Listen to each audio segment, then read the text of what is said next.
mejor de la música nacional e internacional. Give your body up to the music. Noticias, espectáculos, sociedad, salud, actualidad, redes sociales y mucho más.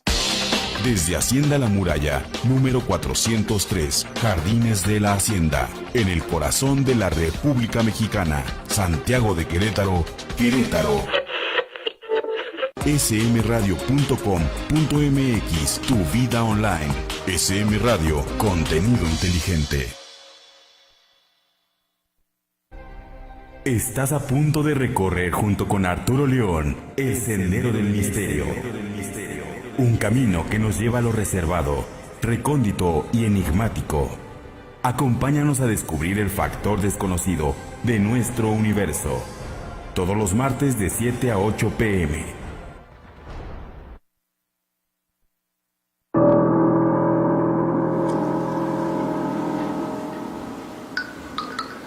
¿Qué tal, amigos de Factor Desconocido? Bienvenidos a esta emisión a través de www.SM Radio, y también estamos en Facebook Live, en la página precisamente de Facebook de SM Radio. Le doy la bienvenida a todos ustedes y también a mi compañero y amigo Rafael Álvarez. ¿Cómo estás, Rafael? Pues muy bien, Arturo, muchas gracias a todos y todas por su tiempo, paciencia y atención en este programa. El día de hoy pues vamos a tener unos contenidos muy interesantes.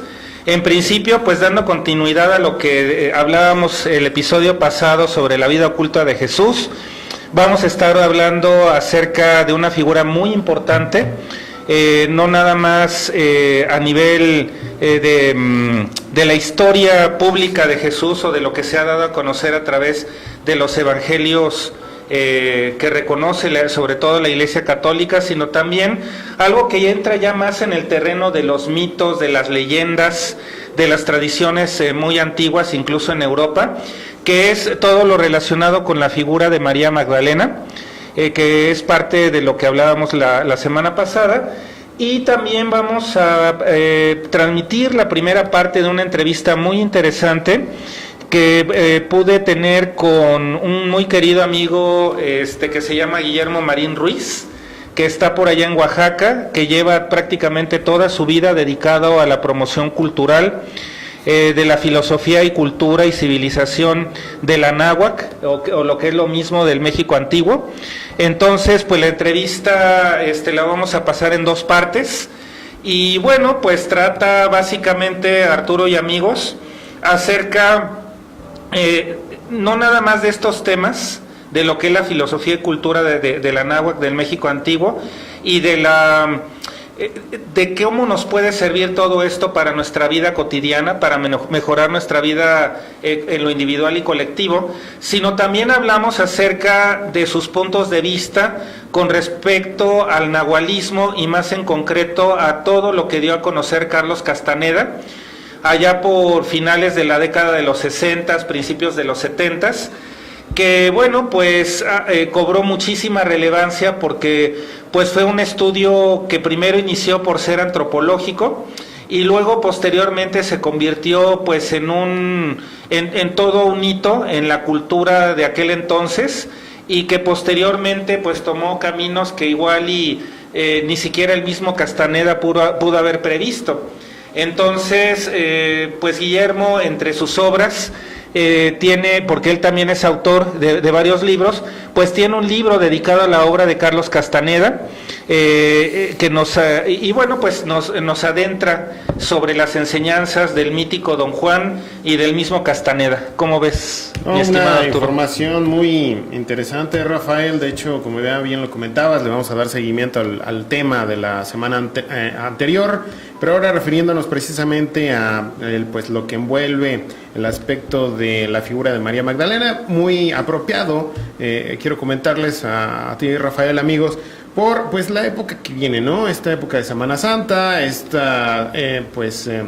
periodo muy importante en la vertiente de la Iglesia Católica. Y, bueno, valdría la pena abordar no nada más esta parte de lo que es el aspecto de María Magdalena y todo lo que envuelve, sino también el aspecto de lo que es el punto de vista histórico referente a la pasión y muerte de Jesucristo, ¿no? Sí, así es. Viendo aquí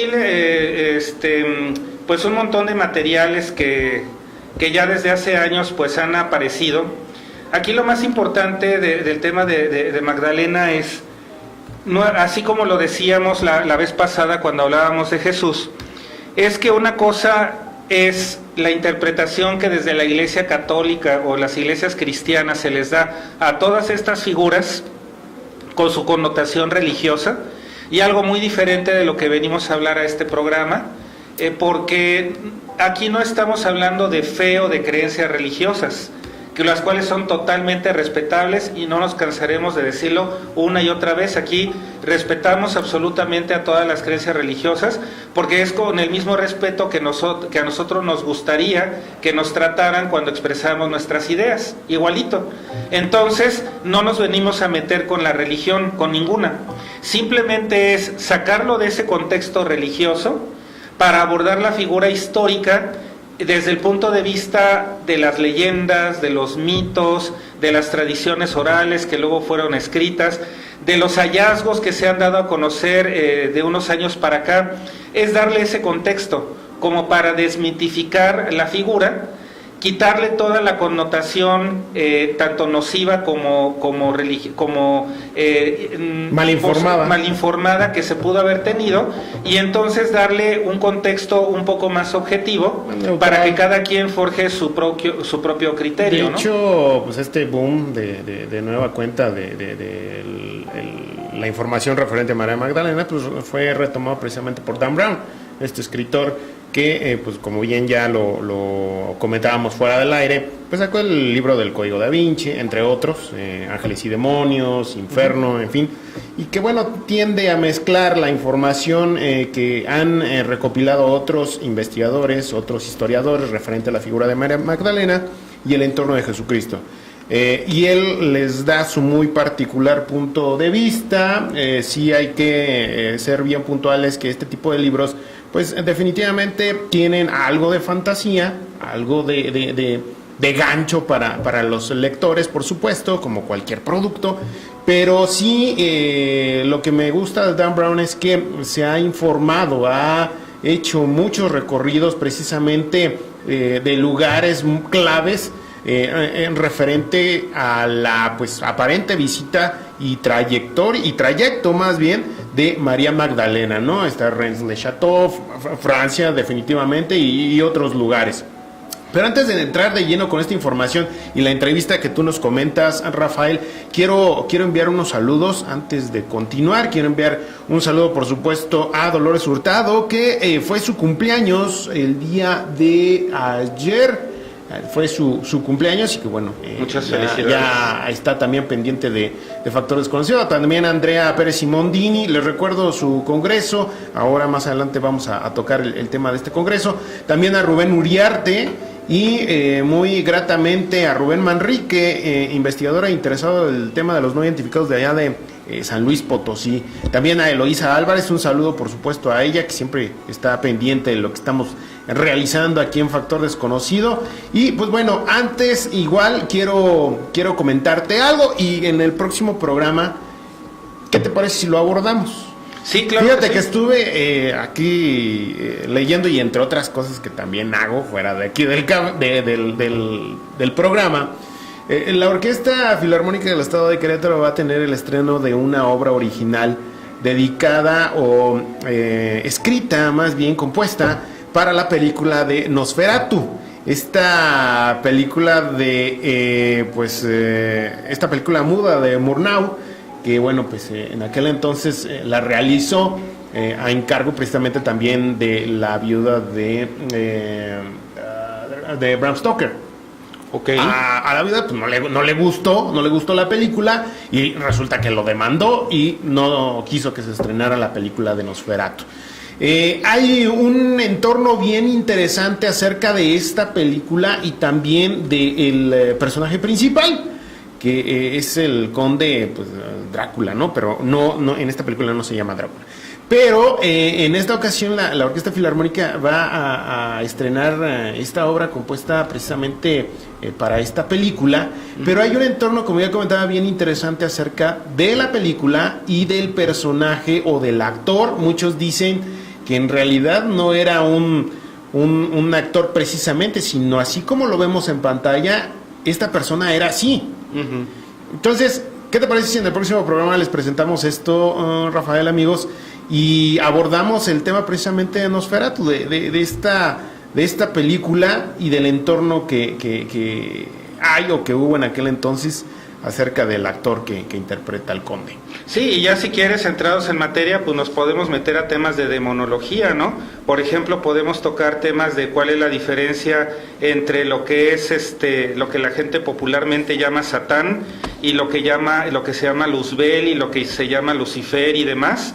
Lucifer como portador de la luz, que eso es literalmente lo que significa, las diferencias con Satán, ya ves que hay, por ejemplo, incluso confesiones religiosas que son satanistas y que hablan cosas que hasta cierto punto son muy interesantes, hasta lógicas, de por qué están metidas en este rollo satanista, que es muy diferente a la situación luciferina. Pues es todo un mundo muy interesante, que pues precisamente yo creo que hay que tener la mente abierta y objetiva, ¿no? Como no creer que todo es negro o que todo es blanco, sino pues también hay grises entre una cosa y otra, ¿no? Sí, de hecho esta película fue estrenada en 1922 y como ya bien lo comentaba, no le gustó a la viuda de Bram Stoker y ordenó precisamente que se censurara. Algunas copias que habían llegado ya acá a América pues fueron las que de alguna manera se preservaron y preservaron esta obra de arte e incluso ahora es cine de culto. Entonces, ¿qué te parece si en el próximo programa hablamos al respecto? Vamos a un corte, Rafael, para entrar en tema y continuamos aquí en Factor Desconocido.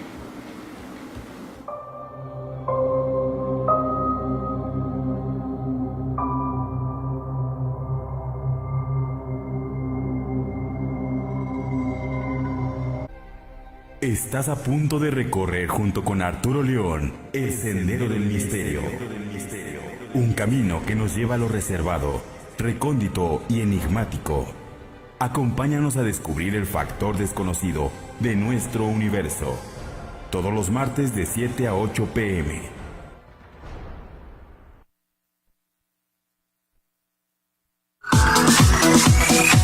Porque las mejores historias comenzaron con una buena plática y una taza de café. Charlas para divorciados y solteros, con la periodista Rebeca Monroy y su gran equipo de expertos en temas de amor y desamor. Miércoles, 11 de la mañana por SM Radio. ¿Qué sucede cuando tres periodistas se reúnen? ¿Dialogan? ¿Discuten? ¿Critican? Bueno, todo esto y más con el sabor de los profesionales que viven la información, teniendo siempre algo que contar. Fernando Paniagua, Guillermo González Hudson y Paco Hernández te esperan todos los martes y jueves de 6 a 7 de la tarde en Círculos, la revista informativa de SM Radio. ¡Te esperamos!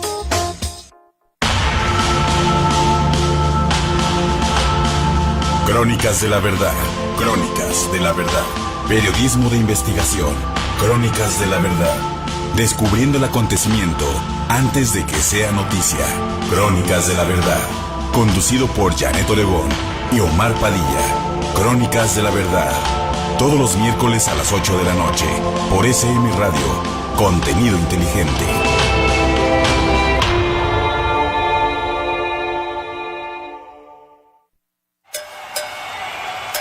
Respetable público, lucharán a 2 de 3 caídas y sin límite de tiempo.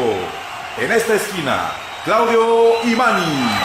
Y en esta otra, el invencible Ursus y usted, el público apasionado de la lucha libre. Las mejores llaves, los golpes más espectaculares, rudos contra técnicos.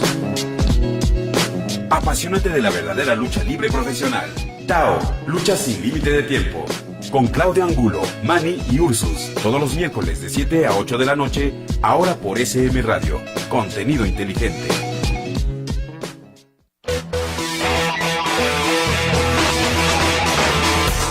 Nosotros somos más. SM Radio, radio y televisión online. En SM Radio alimentamos tu alma y espíritu de manera cotidiana con el contenido más innovador. Información y entretenimiento. Noticias, espectáculos, sociedad, salud, actualidad, música y mucho más. www.smradio.com.mx. Somos el medio digital más destacado en redes sociales. @smradiomx. Estamos en el futuro. SM Radio, contenido inteligente.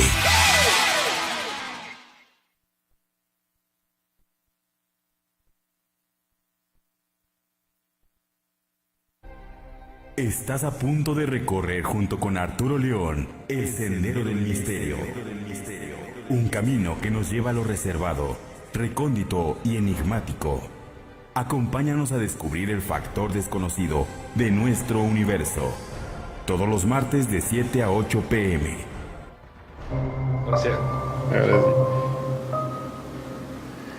Ahora sí regresamos aquí a Factor Desconocido a través de la señal de SM Radio. Un saludo a nuestro querido Rommel, que está ahí atrás en cabina y es el que nos da cue para poder entrar al aire, por supuesto, ¿no, Rafael? Exactamente, sí, aunque hubo aquí una falsa alarma. Sí. Espérame, antes de entrar de lleno a la entrevista, mi querido Rafael, quiero invitarlos a las personas a que ingresen en www.visionovni.com.ar y consulten precisamente este cuarto Congreso Internacional de Ovnilogía allá en la Argentina.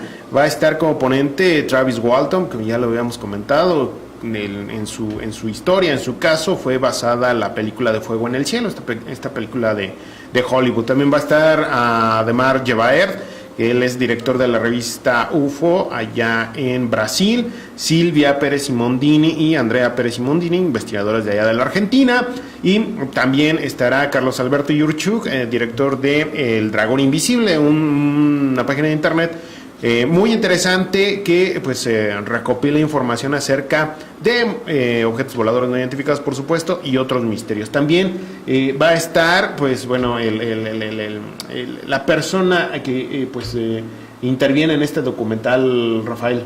Sí, el documental es Testigo de Otro Mundo, Juan Pérez, la historia de Juan Pérez, campesino argentino de origen guaraní, que bueno, pues es un tema muy interesante, avalado por todo el peso de la experiencia ya de muchos años de investigación de Jacques Vallée. Entonces, se lo recomendamos. Por ahí hay algunos sitios en internet en donde se puede ver este documental de Testigo de Otro Mundo, que es de un productor argentino. Tiene por ahí otro documental también muy bueno que se llama Humano. Entonces, pues ampliamente recomendable. Y pues sí, a quien quiera poderse enterar de este congreso, pues es la página visionovni.com.ar, si mi memoria no me falla, y pues ahí viene material muy interesante, no nada más del congreso, sino de muchas otras investigaciones que hace este grupo. También queremos enviar un saludo, bueno, pues aquí nos envía saludos y también éxito en el programa. A la miscelánea, un saludo a todos ellos, o a ellas, no sé, pero aquí nos está observando. ¿Es él? Bueno, a todos los compañeros de la miscelánea, pues ahí hay un saludo de parte de todos los que integramos Factores Desconocidos. Ahora sí, Rafael, coméntanos acerca de esta entrevista que vamos a ver. Sí, bueno, pues desde aquí un saludo al querido amigo Guillermo Marín Ruiz. Como les digo, él es un promotor cultural que ya lleva décadas, pues abriendo casas de cultura por todo el país, y que también pues se ha dedicado a un estudio muy serio, a profundidad, muy científico de todo el tema de lo que se llama la toltecayotl o toltequidad, que no es otra cosa que la filosofía y cultura de la náhuatl, del México antiguo. Es desde una perspectiva filosófica, cultural, de civilización. Creo que de los principales aportes que ha hecho Guillermo, no nada más al medio en donde él se desenvuelve, sino a la humanidad, pues es rescatar todo este conocimiento de la tradición oral, Arturo y amigos. Él se ha entrevistado con comunidades y con personas que han preservado por medio de tradición oral, sobre todo, este tipo de principios, de filosofía, de forma de ver la vida y de vivirla. También obviamente ha hecho investigación más allá de campo, ha hecho también investigación bibliográfica, hemerográfica, etcétera. Ha publicado muchos libros, la mayoría de los cuales pues están en su sitio web, que posteriormente vamos a estar pasando dos páginas, 2 sitios web en donde pueden consultar todo el material que él ha publicado a lo largo de décadas de investigación. Y bueno, lo importante es que nos revela una forma de ver la vida que de manera práctica puede mejorar nuestra vida actual en lo individual y en lo colectivo. Porque una de las tesis principales de Guillermo, que más o menos cuenta en esta entrevista, es que en México se asientan de las civilizaciones más antiguas de esta humanidad, solo comparable a lo que hay en China o a lo que hay en la India, porque bueno, pues es no nada más una tradición oral que está viva hasta nuestros tiempos, a pesar de la conquista, sino también es toda una serie de conocimientos que están en la piedra, que están en los códices, etcétera, ¿no? Entonces es algo muy interesante. Abordamos también la parte de temática, como lo comentaba hace unos minutos, de Carlos Castaneda, porque Guillermo es un erudito en los temas de Carlos Castaneda, tiene un libro publicado acerca de su obra, y bueno, nos cuenta cosas muy interesantes de qué relación tiene Castaneda con todos estos temas de la Toltecayotl o Toltequidad. Entonces, pues eso es más o menos el preámbulo de lo que estuvimos hablando con Guillermo. Esta va a ser la primera de 2 partes, esperamos que les guste, y más allá de que les guste, que sea de utilidad para todos ustedes. Ahí también en la entrevista van a poder ver a lo largo de ella cuáles son las páginas de Guillermo Marín. Una es www.toltecayotl.org, otra es www.aquioaxaca.com, ambas ampliamente recomendables. Hay mucho material escrito, videos, audios, etcétera, conferencias, una serie de cápsulas muy interesantes, y también libros que, como les digo, pues es una forma de podernos acercar a estas culturas, a estas civilizaciones tan importantes y que todavía tienen un mensaje muy válido en nuestro presente, como les insisto, para mejorar nuestra vida cotidiana, tanto en lo individual como en lo colectivo. Y pues ya sin más preámbulo, pues adelante, Rommel, si nos puedes ayudar con la primera parte de la entrevista.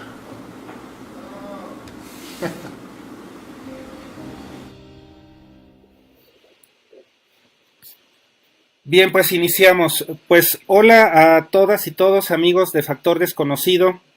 Estamos aquí con un muy querido amigo que pues ha accedido amablemente a darnos un poco de su tiempo, de su agenda tan apretada. Su nombre es Guillermo Marín Ruiz. Guillermo pues toda su vida la ha dedicado a la promoción cultural de la filosofía, de la cultura, de las civilizaciones del México antiguo, de la náhuatl, de lo que le llamamos la toltequidad o toltecayotl. Guillermo pues se ha dedicado desde la apertura y creación de casas de cultura por todo el país, y también a la difusión a través de internet de algunas páginas que ya tienen pues ya bastantes años en internet, que ahora mismo se las estoy mostrando para que aquellos de ustedes que les interesen estos temas pues puedan consultar y puedan investigar más acerca de todo esto. Son las páginas de toltecayotl.org, que ahora mismo están viendo en pantalla, aquioaxaca.com, en Facebook está como Rostro Propio, Corazón Verdadero, y por correo electrónico lo encuentran como tigremarin@gmail.com. A lo largo del video pues vamos a estar poniendo regularmente estos datos para que quien guste pueda consultarlos. Y bueno, Guillermo, pues buenos días y pues muchísimas gracias por haber aceptado esta entrevista. ¿Cómo estás? Pues muy contento de estar contigo y con tus seguidores. Es un placer y un honor, y estoy a tus órdenes.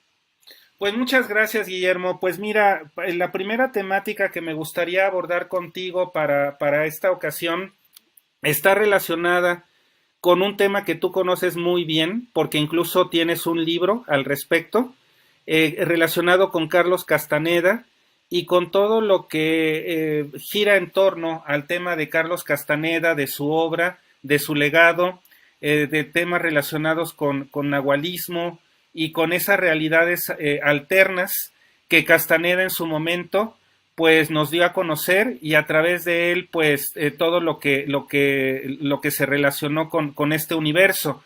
Me gustaría preguntarte, querido Guillermo, ¿cuáles son los mensajes fundamentales que tú identificas que aportó Carlos Castaneda de todo el conocimiento que él dio a conocer allá por los años 60, 70, que fue cuando se empezó a difundir todo esto, con el ya legendario libro de las enseñanzas de Don Juan? ¿Tú cuáles crees que sean esos mensajes más importantes que ayudó a difundir Castaneda? Bueno, yo creo que tal vez el más importante es que existe una sabiduría, un conocimiento ancestral de la náhuatl que hasta ese momento se presumía inexistente. No ni siquiera acabado, sino inexistente. ¿Qué quiero decir? Que México es parte de una de las 6 civilizaciones más antiguas de la humanidad, con Egipto, Mesopotamia, China, India, la zona andina y el anáhuac. Y cada una de ellas, por ejemplo, China e India, que son pues de la misma antigüedad que nosotros, tienen un pensamiento filosófico que las caracteriza, que rige, no solamente no rigió el pasado, sino mantiene el presente en lo que ellos son y lo que quieren ser. Sin embargo, en México, a partir de 1521, la colonización feroz que estamos viviendo ha tratado de desaparecer el pensamiento filosófico conocido como toltecayo. Entonces, para de la obra de Castaneda es que pues, en los 70 del siglo pasado sale a la luz el pensamiento filosófico que estuvo oculto durante muchos siglos, porque debemos de recordar que los maestros toltecas se retiraron de la náhuatl allá en el año 850 de la era, lo que se conoce como el colapso del periodo clásico superior, que es cuando se abandonan los toyán, llamadas zonas arqueológicas, que no eran ciudades, ni palacios, ni fortalezas, sino eran centros de investigación de lo que hoy llamaríamos física cuántica y mecánica celeste. Entonces, para mí eso es lo más importante, porque florece, nuevamente retoña esa raíz que pues destruyeron el tronco y las ramas, pero la raíz de la toltecayo ha quedado en el pueblo de México, de los pueblos de México, y resulta que entonces un hombre yaqui, poseedor de esta tradición, de este conocimiento ancestral, de uno de los linajes de este conocimiento, porque no es todo ni el único, eso hay que apuntarlo, uno de los linajes de la toltecayo, pues sale a flote y ahora lo encontramos en las librerías,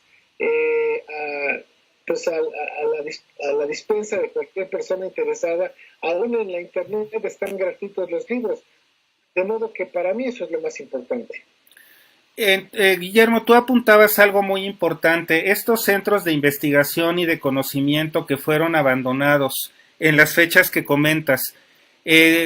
¿Tú tienes algún dato que indique por qué fueron abandonados? ¿Por qué sucedió esto? ¿Fue producto de de la misma naturaleza de la evolución del conocimiento que obligó o que motivó a que estos seres de conocimiento tuvieran que abandonar sus centros y emigraran a otro lugar? ¿O qué pudo haber sucedido con el abandono, en relación al abandono de estos centros? Bueno, primero comenzaría diciéndote como prefacio que nosotros somos la civilización de la náhuatl, tal vez la que alcanzó el más alto grado de desarrollo humano en la historia del planeta.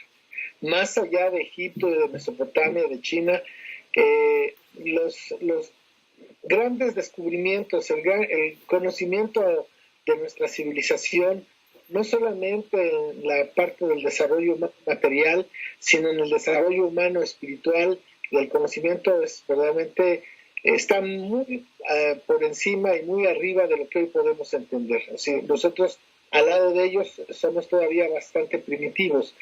Pero uno de los elementos fundamentales para tratar de responder tu pregunta es que nuestros viejos abuelos fueron la civilización que tuvo la mejor observación, razonamiento y sistematización de la mecánica celeste.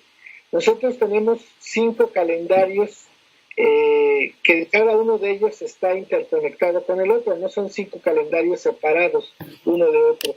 El primero es el calendario lunar, o llamado Tonalpowali, de 260 días.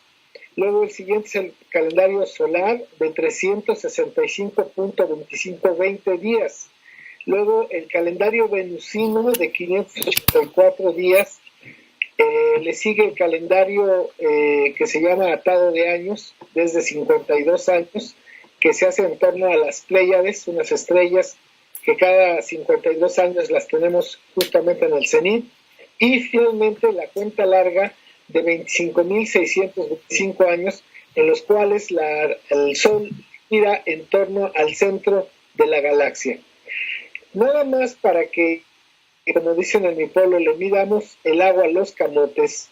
Para 1492 los europeos pensaban que la Tierra era plana, y nuestros abuelos desde 1492, pero desde por lo menos 3.000 años atrás, sabían que la Tierra era redonda, que estaba en un sistema solar y que el sistema solar estaba integrado en una galaxia y que el Sol giraba en torno al centro de la galaxia en 25.625 años, cosa que se cumplió ahora en el 2012. Aquí podemos entender el ser y el estar. Mientras los europeos pensaban que vivían en una tierra plana, el ser y el estar de nuestros viejos abuelos era galáctico, es decir, estaban una visión muy amplia del universo y de la vida.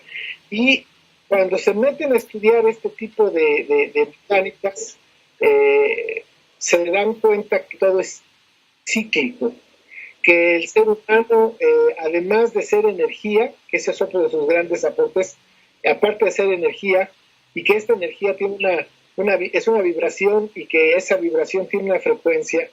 Lo más importante es que ellos se dan cuenta que todo es cíclico y que nada es lineal y que nada es para siempre en el universo. Entonces, esta percepción de ver las cuestiones de manera cíclica, todo es cíclico, todo es cíclico. Entonces el conocimiento también es cíclico. Y ellos dejaron llegar un momento en que, así como el sol la luna aparece y desaparece, así como también los planetas aparecen y desaparecen en esta mecánica celeste exacta, perfecta, también los viejos abuelos desaparecieron, pero dejaron dicho que regresarían a restaurar la Toltecayot, y eso es la respuesta para mí. Es un proceso cíclico que desconocemos el por qué y el cómo, pero que sí es un proceso cíclico y que ellos mismos dejaron dicho que regresarían a restaurar toda esta sabiduría ancestral, que no solamente es de la nueva, que es planetaria. ¿Tú consideras, Guillermo, que en este proceso cíclico estamos ya en la época en donde, gracias a precursores como Castaneda, que independientemente de lo que cada quien pueda pensar acerca de su obra y de lo que haya hecho o no, me parece que lo más importante, o uno de sus más importantes aportes, es haber abierto los ojos del mundo a la existencia de todos estos linajes y de este conocimiento tan antiguo y tan vasto. ¿Tú consideras que, así como Castaneda y otras personas que pudieron haber dado a conocer desde los 60, 70, abrir la puerta a este conocimiento, ¿tú crees que ya estamos en esa época de la restauración de esa Toltecayotl que alguna vez existió? ¿Tú crees que ya estamos poco a poco entrando en volver a lo que fuimos antes?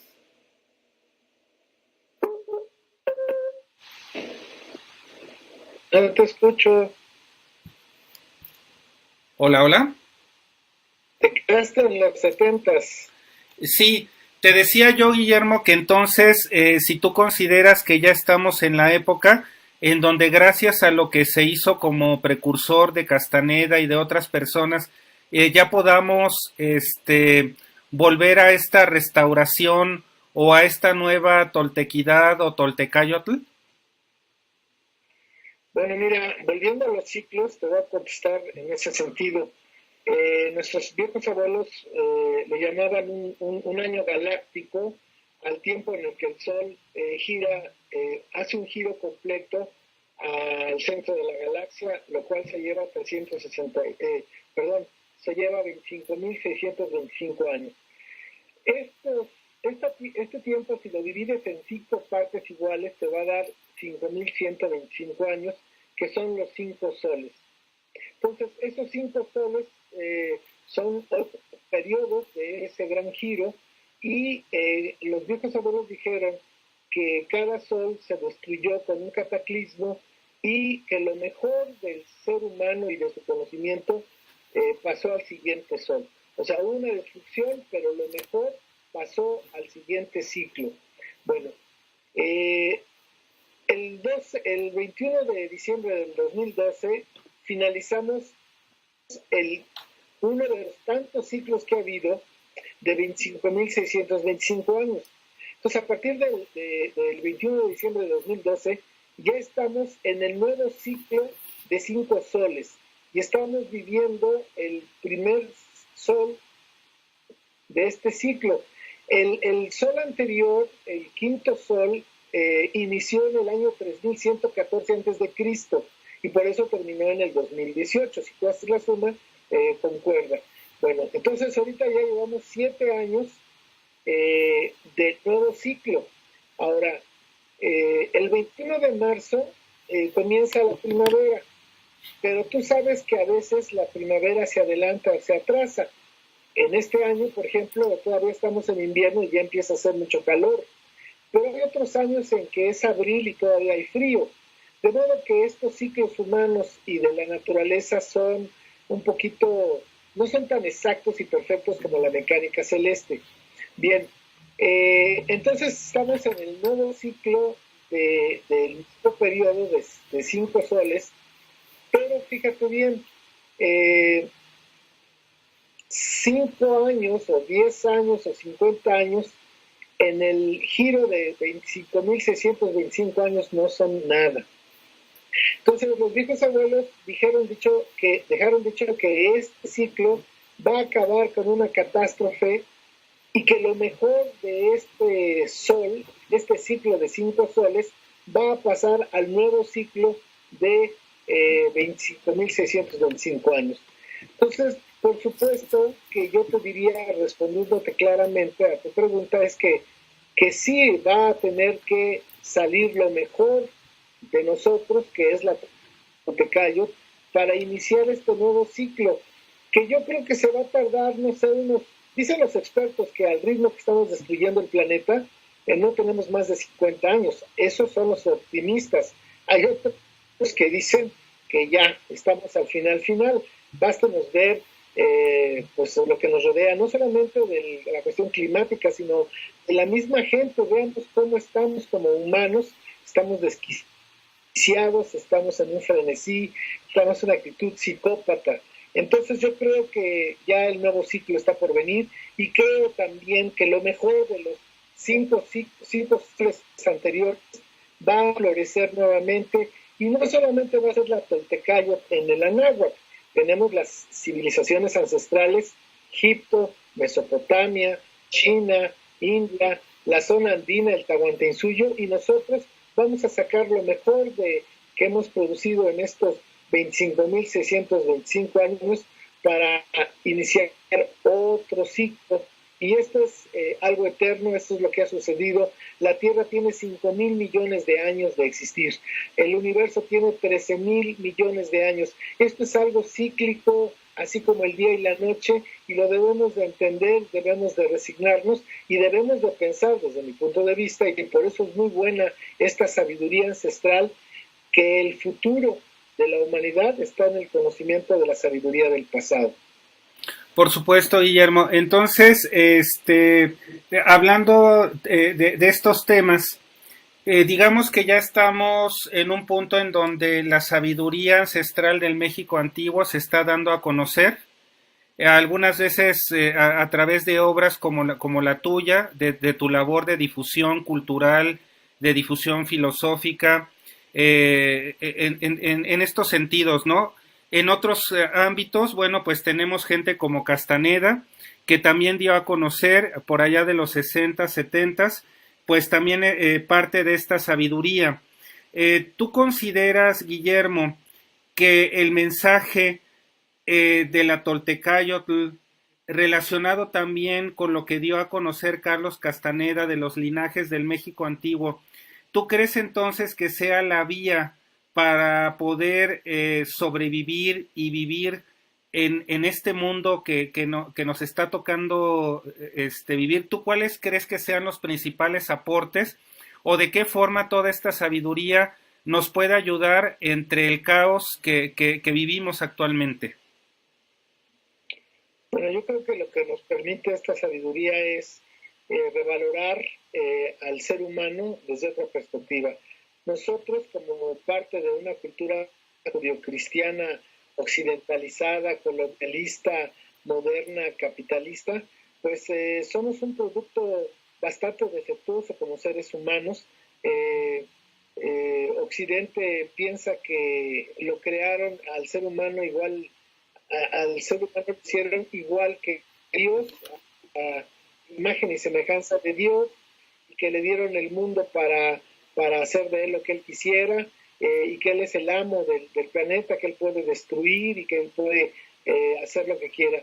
Esa visión eurocéntrica que tiene pues aproximadamente, que inició justamente hace 500 años, porque hemos de recordar que el 21 de febrero de este año se conmemoró los primeros 500 años de esta invasión que sigue hasta nuestros días. Entonces, esta visión que trajeron los invasores pues es la que está no solamente en México, sino en gran parte del planeta, este individualismo, este materialismo, este consumismo, pero que poca civilización, ninguna más bien, poca civilización en el mundo en tan poco tiempo ha destruido tanto al planeta. Uno de los elementos importantes que hay que pensar ahora, que es parte de este proceso, es que hoy los males son planetarios, son globales. Piensa tú que hace 1000 años, si en alguna parte del planeta había problemas muy fuertes de cualquier tipo, en otras partes del planeta ni se enteraban. Hoy lo que está sucediendo es global, ¿no? Los males son globales y por consiguiente las soluciones también son globales.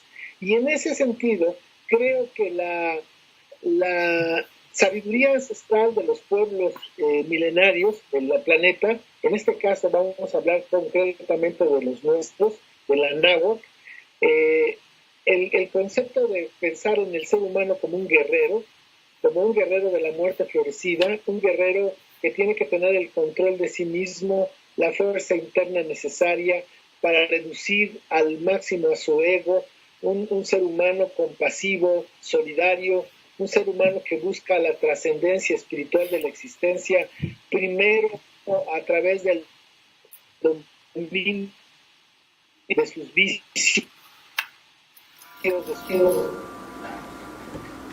Muy bien, pues ahí está el primer fragmento de la entrevista con Guillermo Marín. El segundo fragmento lo vamos a transmitir para el siguiente programa, Arturo y amigos.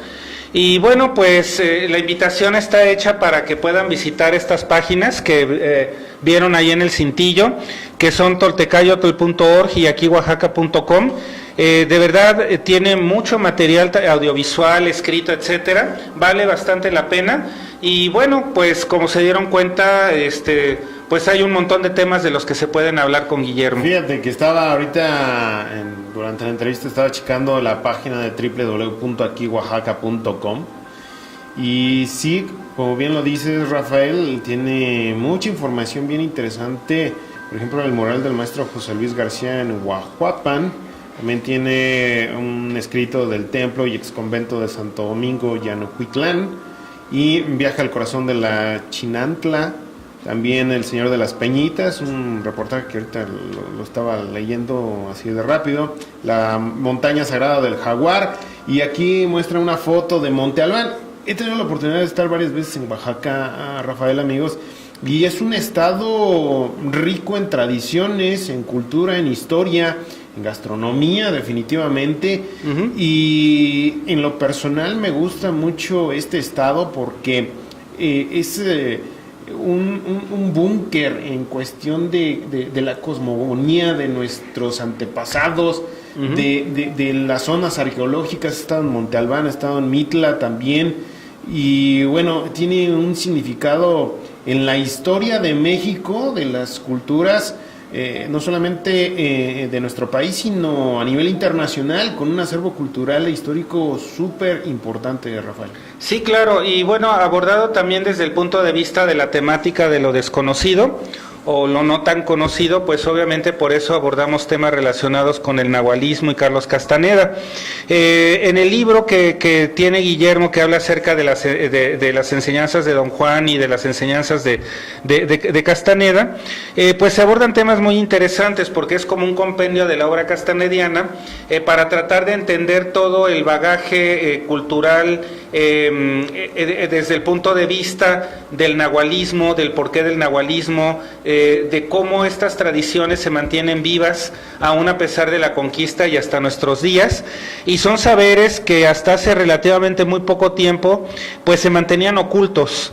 Solo en ciertas organizaciones que podríamos llamar como herméticas, organizadas en linajes y que transmitían su conocimiento de manera oral fundamentalmente, y que creo que fue uno de los principales aportes de Carlos Castaneda, que desde un punto de vista primero antropológico y luego ya expandido a muchas otras temáticas, dio a conocer esta sabiduría de la náhuatl, del México ancestral, con un toque ya de aplicación para el hombre y mujer de hoy.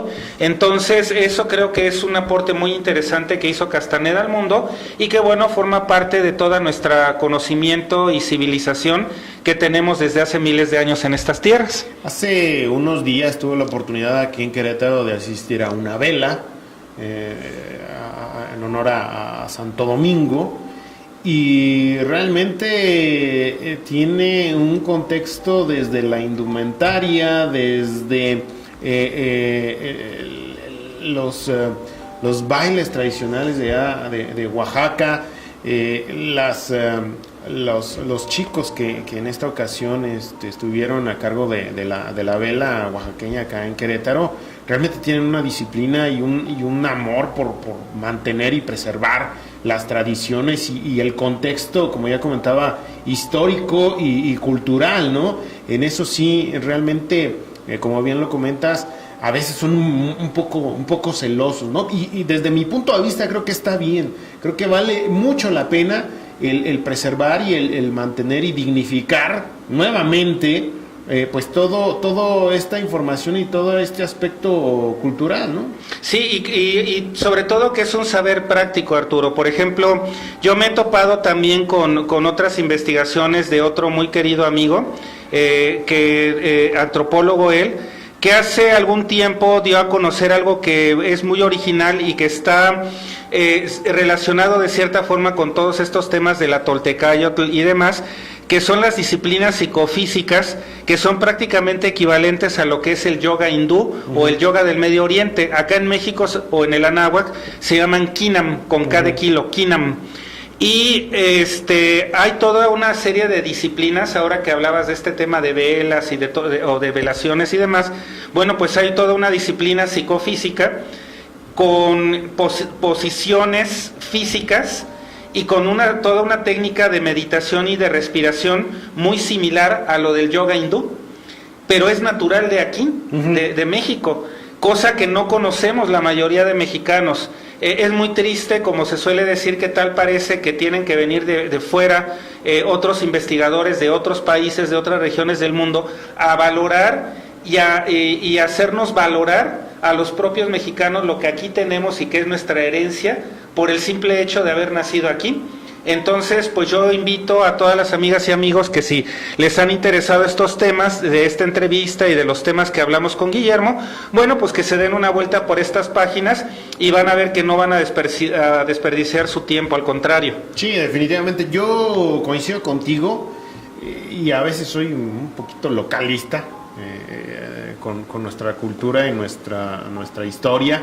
Porque efectivamente, ¿no? Vale la pena conocer, vale la pena descubrir o redescubrir este contexto histórico y cultural que tenemos aquí en nuestro país, porque me encuentro a muchos chicos, a muchas personas que quieren ir al extranjero, y está muy bien que vayan al extranjero, pero hay ocasiones que pues se limitan a que México es tequila y tacos. Entonces, vamos, hay que, desde mi punto de vista, creo que es importante saber desde dónde estamos parados, ¿no? Uh-huh. En dónde, el contexto histórico, no solamente en este caso de Oaxaca o de la cultura maya, ¿no? Sino también aquí en Querétaro.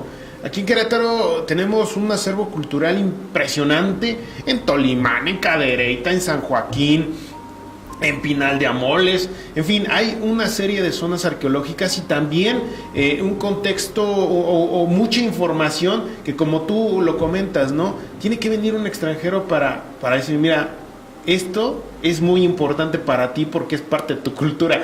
Entonces es realmente paradójico. Sí, claro. Pues miren, la invitación está hecha, dense una vuelta por estas páginas, por los libros. Es un saber muy práctico que yo puedo dar fe de que ha sido el hecho de haber estado desde hace más de 20 años en contacto con este tipo de sabiduría. A mí en lo particular me ha servido para mi vida. Para positivo, no nada más desde el punto de vista del conocimiento como tal y como simple conocimiento, sino del saber práctico, porque todo esto al final de cuentas para lo que sirve es para tener una mejor vida tú y por ende una mejor vida de las personas que te rodean, desde el punto de vista de que estos conocimientos son muy prácticos. Entonces es una forma de vida que hay que rescatar, porque como lo dice Guillermo, tal pareciera que el futuro de México está en su pasado. Entonces, si somos herederos de las civilizaciones más importantes que ha dado esta humanidad, bueno, pues entonces, ¿por qué no utilizamos todo lo bueno que han aportado esas civilizaciones?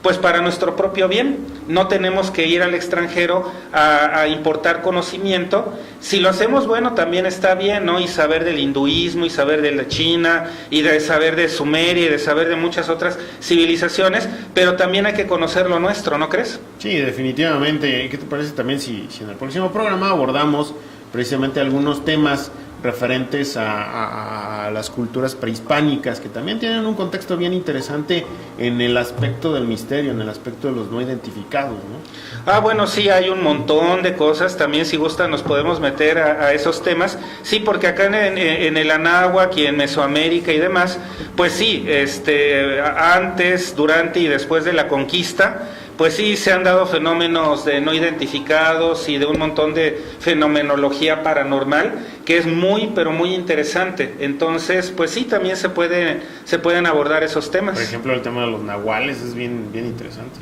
Sí, claro, y con linajes que existen hasta nuestros días, ¿no? Por ejemplo, no es lo mismo, bueno, la tradición popular dice que el nahual es aquel que se transforma en animal, parcialmente cierto.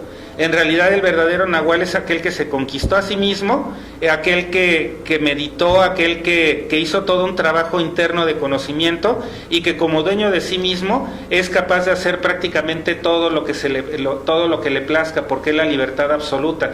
Más adelante en la entrevista Guillermo habla precisamente de la figura de Castaneda como nahual. Incluso Guillermo sostiene que Carlos Castaneda sigue vivo. A diferencia y a contrapelo de lo que dicen muchos llamados investigadores y demás, de que Castaneda murió y que en efecto se murió de cáncer o veto a saber de qué se murió, Guillermo sostiene que no, que como hombre de conocimiento él está en la absoluta libertad del anonimato y que él por decisión consciente decidió irse al anonimato porque ya había un montón de fenomenología alrededor de él, un montón de comercialización, de mercantilismo, etcétera, etcétera, que contaminaron como que ese saber original, o que intentaron hacerlo, y que entonces Castaneda, por lo que entiendo de lo que ha comentado Guillermo, decidió en su momento liberarse de todo eso y bueno, salir al anonimato. Entonces, bueno, eso es algo que sostiene Guillermo, muy respetable, así como también pues se respetan los puntos de vista de aquellos que dicen que pues no, que en efecto murió y que pues está enterrado quién sabe en dónde y demás, ¿no? Cada quien pues con su punto de vista muy respetable, ¿no? Tema muy interesante. ¿Qué te parece si vamos a un corte, Rafael, amigos, y continuamos aquí en Factor Desconocido ya para llegar a la recta final de este programa y abordar un poquito referente a lo que ya habíamos dicho, ¿no? El tema de María Magdalena. En un momento regresamos. Estás a punto de recorrer junto con Arturo León el Sendero del Misterio. Un camino que nos lleva a lo reservado, recóndito y enigmático. Acompáñanos a descubrir el factor desconocido de nuestro universo. Todos los martes de 7 a 8 p.m. Porque las mejores historias comenzaron con una buena plática y una taza de café. Charlas para divorciados y solteros, con la periodista Rebeca Monroy y su gran equipo de expertos en temas de amor y desamor.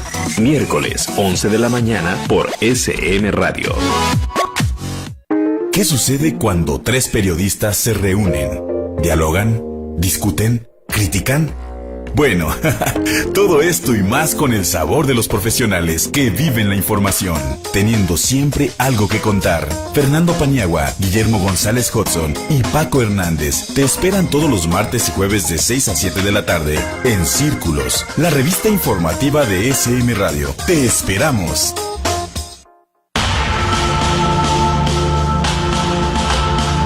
Crónicas de la Verdad. Crónicas de la Verdad. Periodismo de investigación.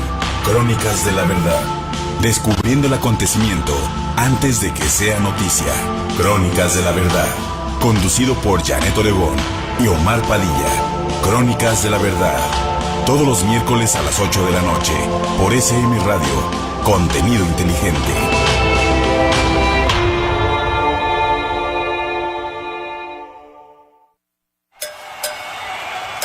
Respetable público, lucharán a 2 de 3 caídas y sin límite de tiempo. En esta esquina, Claudio y Manny. Y en esta otra, el invencible Ursus y usted, el público apasionado de la lucha libre. Las mejores llaves, los golpes más espectaculares, rudos contra técnicos. Apasionate de la verdadera lucha libre profesional. Tao, lucha sin límite de tiempo. Con Claudio Angulo, Manny y Ursus. Todos los miércoles de 7 a 8 de la noche, ahora por SM Radio. Contenido inteligente.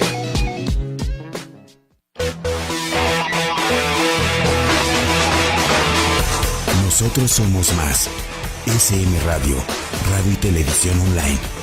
En SM Radio alimentamos tu alma y espíritu de manera cotidiana, con el contenido más innovador. Información y entretenimiento.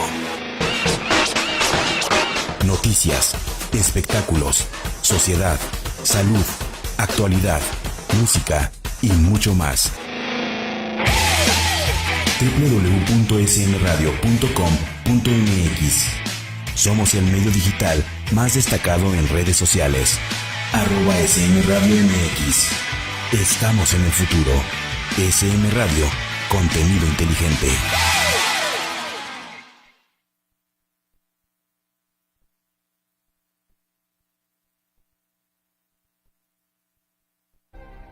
Estás a punto de recorrer junto con Arturo León el Sendero del Misterio. Un camino que nos lleva a lo reservado, recóndito y enigmático. Acompáñanos a descubrir el factor desconocido de nuestro universo. Todos los martes de 7 a 8 p.m.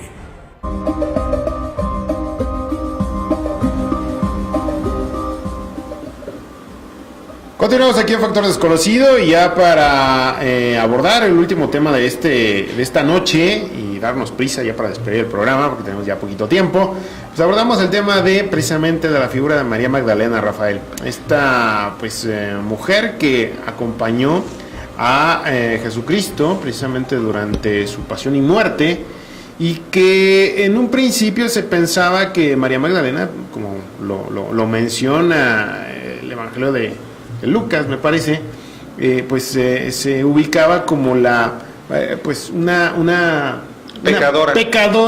pecadora, y que la Iglesia pues de alguna manera siempre lo ha manejado así.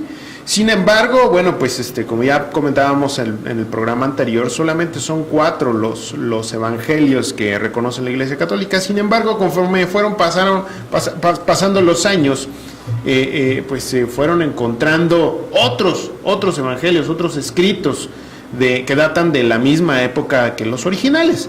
Entonces, a partir del Concilio de Nicea, como ya bien lo comentábamos en el programa anterior, en el 325 después de Cristo, pues se decidió descartar a estos evangelios o estos escritos apócrifos, o se les llamó apócrifos, ¿no?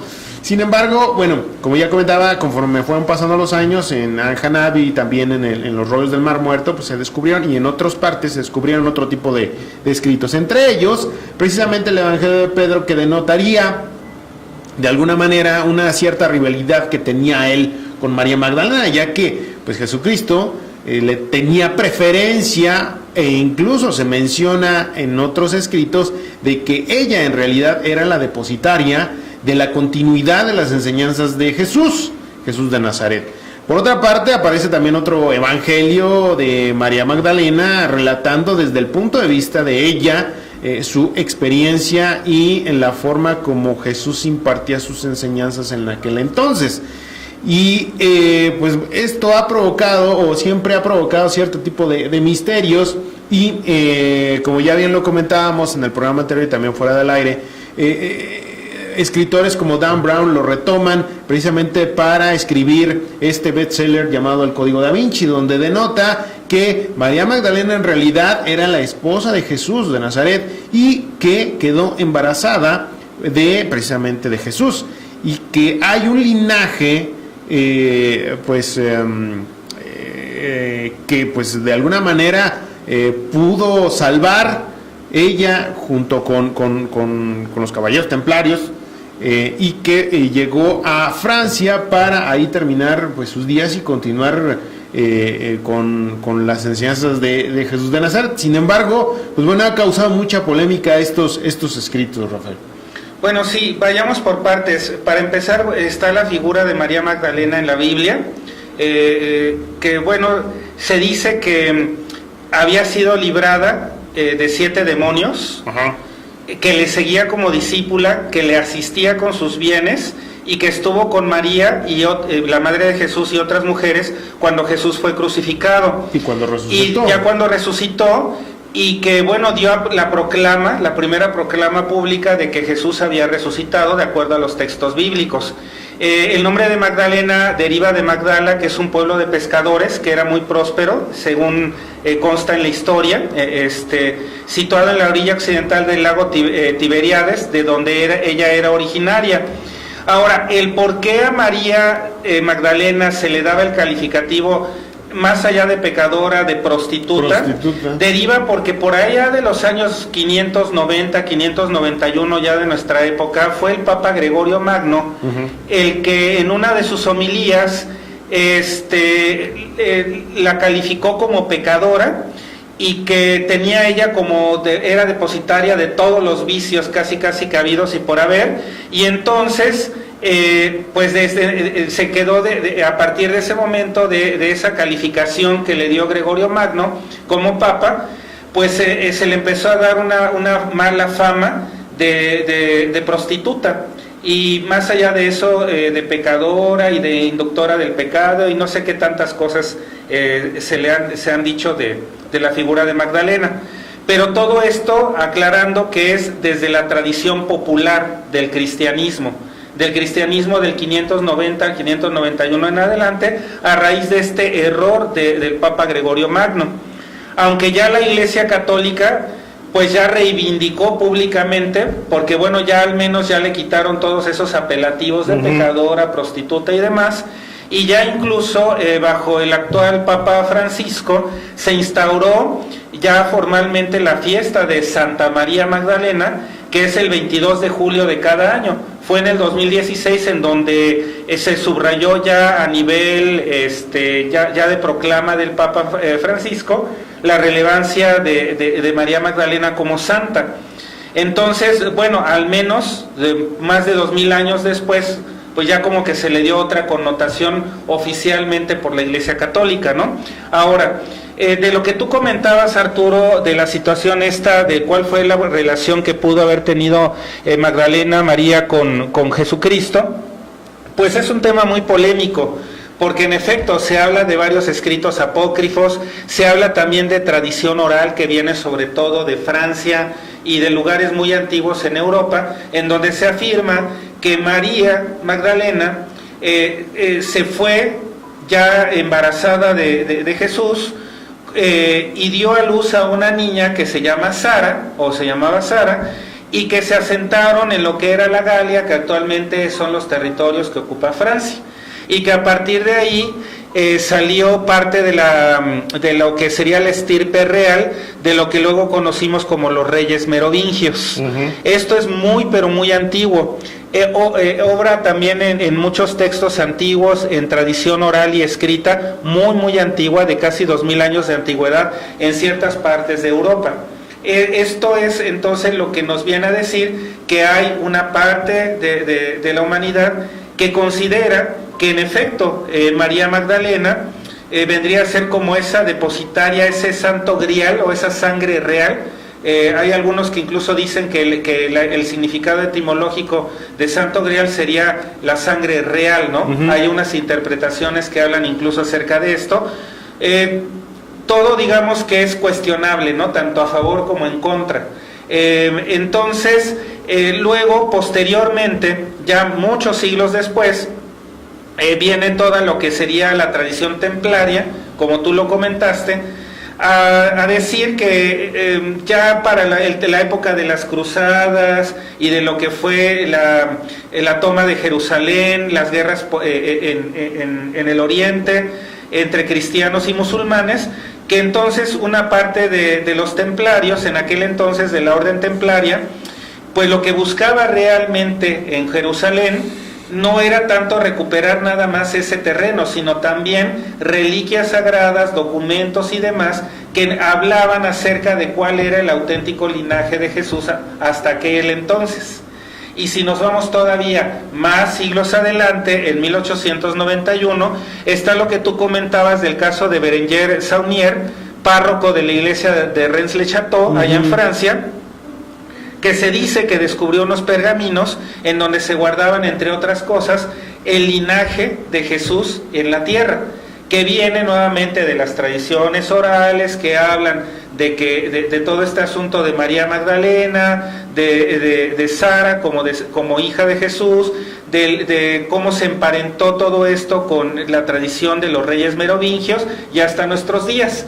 Entonces, ¿qué hay de verdad? ¿Qué hay de mentira? Pues es todo sujeto a debate, porque tú te puedes encontrar un montón de investigación que habla a favor de esto, y que obviamente a raíz de la película y del libro del Código Da Vinci de Dan Brown, como que llegó otra vez otro boom de todas estas investigaciones, que lo que realmente hizo Dan Brown fue tomar textos ya muy antiguos y otros más recientes y los dio a conocer pues a nivel Hollywood inclusive, ¿no? Con la película.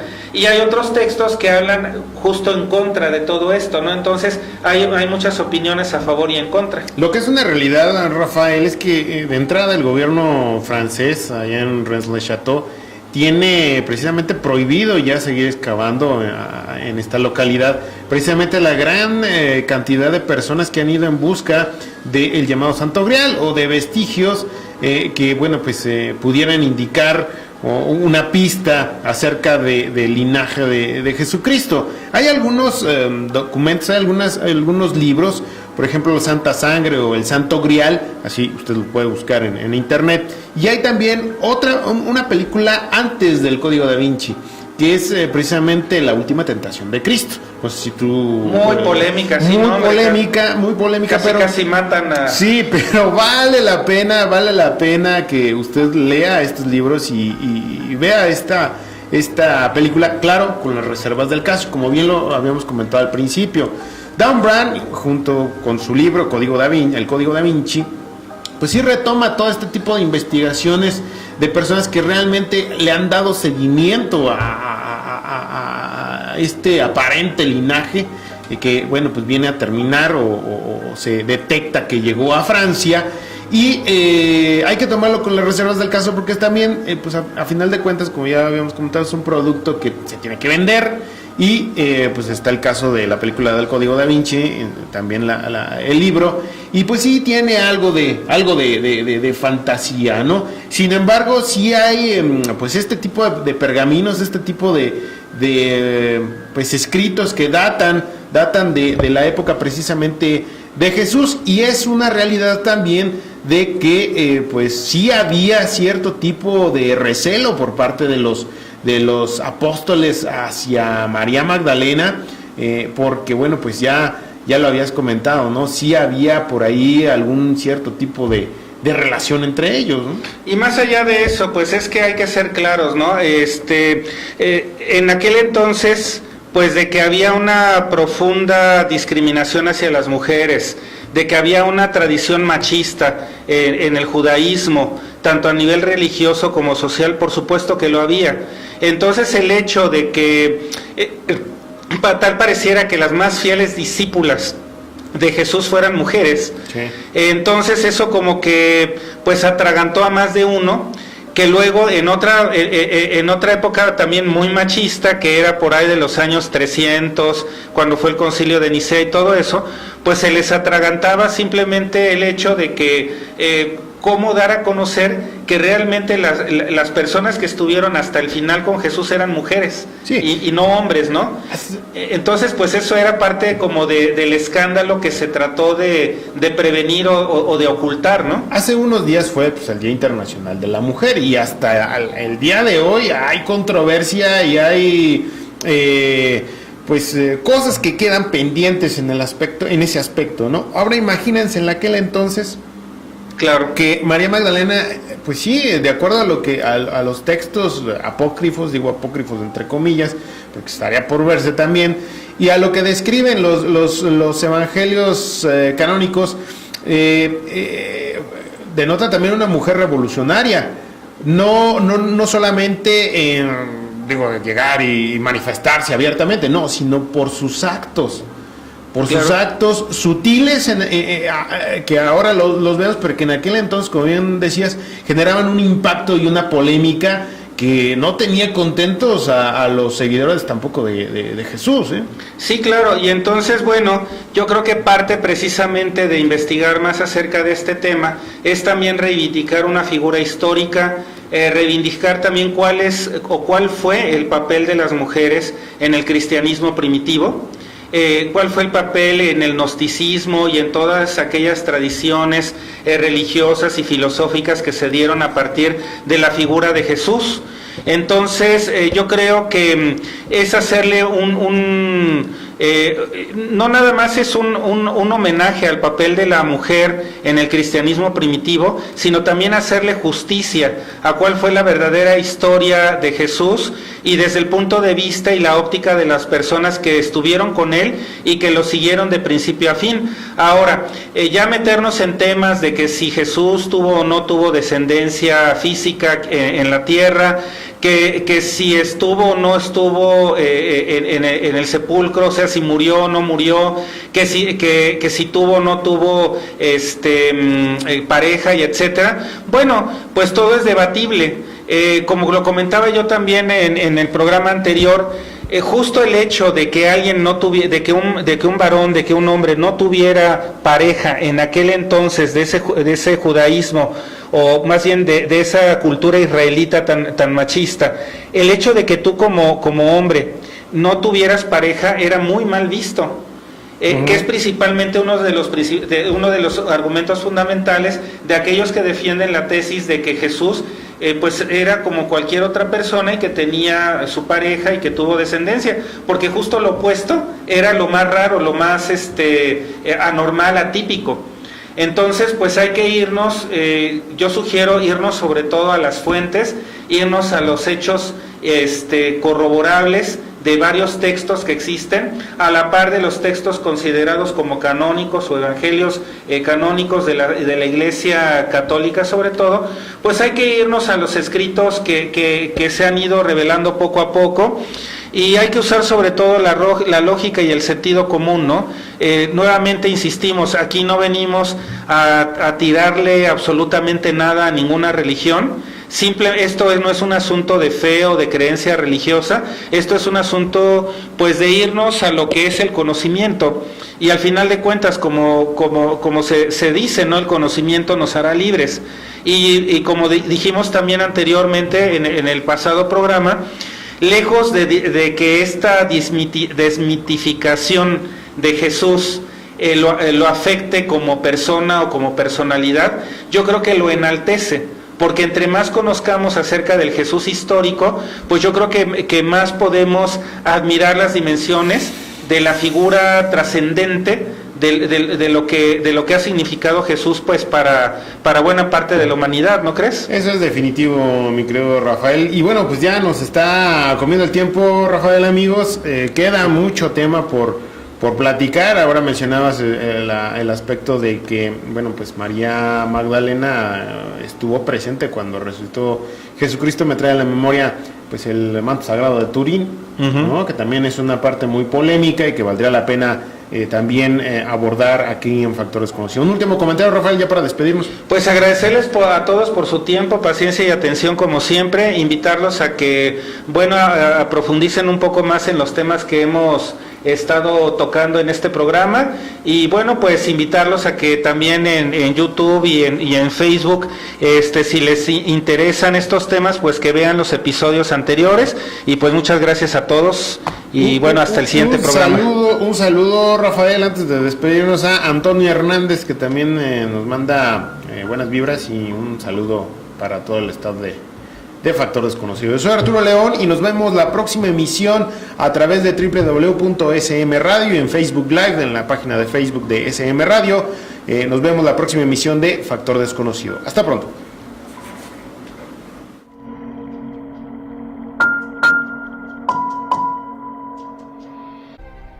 Estás a punto de recorrer junto con Arturo León el Sendero del Misterio. Un camino que nos lleva a lo reservado, recóndito y enigmático. Acompáñanos a descubrir el factor desconocido de nuestro universo. Todos los martes de 7 a 8 p.m.